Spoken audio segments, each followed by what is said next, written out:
ассалому алайкум ҳамватанони гиромӣ. имрӯз питсаи туркӣ будааст аз ҳамватан. То ба охир роликро тамошо кунед.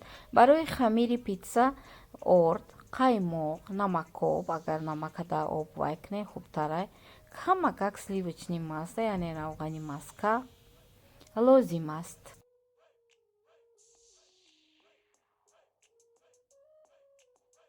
акнун як дона тухмро мо вай кардем, ҷудо кардем, сафедиш ай зардиш, камтар дрож ҳатман лозим аст. чӣ кор мекунем? Акнун мо хамири питсаро мешӯрем. нигоҳ кунед, мо ҳозир хамира тайёр мекунем. дӯстони азиз, аввал намакоби худмона мерезем. аёто наброри зардира ай сафеди ҷудо кунед. дӯстони азиз, сафеди тухма меандозем, дрожа меандозем. дӯстони азиз, мекобем, маскара меандозем. хамири питсаро мо тайёр кардистем ва каме сметана. қаймоқ, сметана фарқ надорад чанд фоизаиш ки боша, камакак бисёри баъд наандозед. дӯстони азиз, барое ки хамирдо мулоимаки ба мазза биёяд. нигоҳ кунед, ҳамаша якҷо мекунем, мекобем, каме мекобем. ин набуд питса. гуфтамонам бисёр бамазза, бисёр лазиза. ядамда мехӯрем шада ифтор. акнун чӣ кор мекунем? орд меандозем. ба чашм нигоҳ карда орда меандозем ва зувола мегирем. тамоми занҳои тоҷик бисёрш ҳунарманданд. нигоҳ кунед, бояд хамири мо мулоим бошад. дӯстони азиз, яъне ки ним соат мемонем ки дам бихӯрад, рӯша мепӯшем, хамирмон дам бихӯрад. дӯстони азиз, баъд вақте ки хамир дам хӯрд, мо ина кулчача карда як тараф мегузорем бо ягон 20 дақиқаи. акнун дӯстони азиз, нигоҳ кунед, кулчача кардем, рӯша мепӯшем, меистад. нигоҳ кунед, акнун нигоҳ кунед, мо начинка тайёр мекунем. аз гӯшти майдакардагӣ бо даст, аз болгарский перец, любой намудаш мешавад.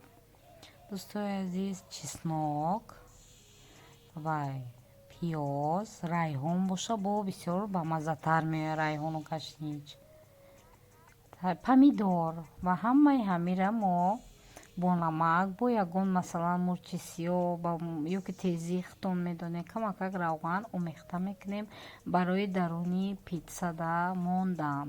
нигоҳ кунед, далшиша ана камтар равған рехтем. дӯстони азиз, акнун ин тарафаша нигоҳ кунед. ҳозир мо ина якҷоя омехта месозем. занои тоҷики мо бисёр ҳунарманданд. як сиру асрори худшон надоранд ҳангоми пухтани ягон чиз. яъне ҳамеша ки ҳамашон авторский вай мекунанд рецепто. ана ин рецептои ҳамватанам мисле ки авторский, яъне худаш бисёр чизҳоро эҷод мекунад, яъне дигахе мекунад. нигоҳ кунед, шит. акнун навбати хамира, дар даруни хамира тунук карда дар дарунаш начинкара мондан. омода боше, тамошо кунед чӣ кор мекунем. листи духовкаро духтаро камтарак равған мерезем, мемолем бо равғани растанӣ.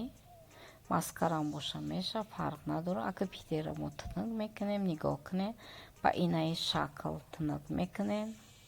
хушро нигоҳ кунед, на сантиметр зиёд боша, на кам. ана ки мемонем вай мона начинкаи гӯшти мона. нигоҳ кунед ва ана охир мепечонем.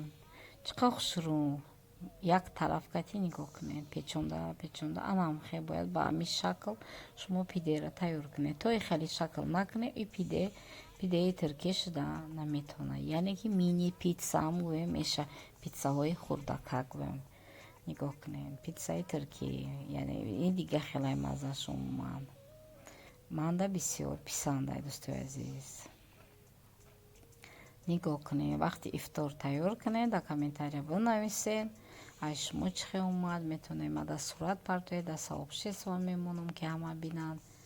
اومدم کدبونای توجیک در گاب نیست. نگاه کنین. انا پیده را به همین شکل تیار میکنین. اکنون که پیده های ما تیار شد دخوفکه را گرم میکنیم. دخوفکه گرم باشه پیشکی خوب تره دوستای عزیز. نه که گرمی بدم نه گرم. یعنی از همه بلنده بایده. نگاه کنین.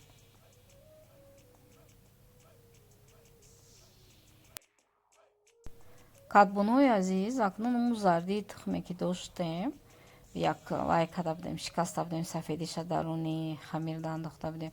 ایره حوزی ما 4 طرفی پیدیمونه با زردی تخم میمالیم. نگاه کنین. زردی تخم میمالیم که هم خوشرو شوه هم نمودش با مزه شوه. من زردی تخم بسیار ضرور است هنگامی که پیتزا میکنین. نگاه کنین. انا که در دخوفکه میپزیم دوستای عزیز. پیتزا ایوایمونه پیتزای ترکی را در افطارتون بکنین. حتما یکو مهمون بیاید پزین. بسیار نیابچنه با مزه های دوستای عزیز. پیده های ترکی پخت آماده شد گرمکک. در افطارتون میتونین استفاده برید تیار کنین دوستای عزیز. بعد در کامنتاری با ما نویسید. دستتون درد رو نبیند هموطن. نگاه کنین چقدر پیتزاهای خوشرو، چقدر با مزه با اشتها. دوستانی عزیز در همینجا با شما خیر خوش میکنیم. از نام شما با پادپیشی که ما هموطن تشکر میگیم. با همه شما هم تشکر که کانال ما را میبینین، دستگیری میکنین، لایک میمونین. و اون نفرای نوی که امروز با کانال ما آشنا شده حتما لایک مونید و حتما زنگوله را زیر کرده با ما ابونه شوید. خداوند نگهبان ما و شما باشد. تشکر که ما را گوش کرده تماشا کرده. با ما باشید.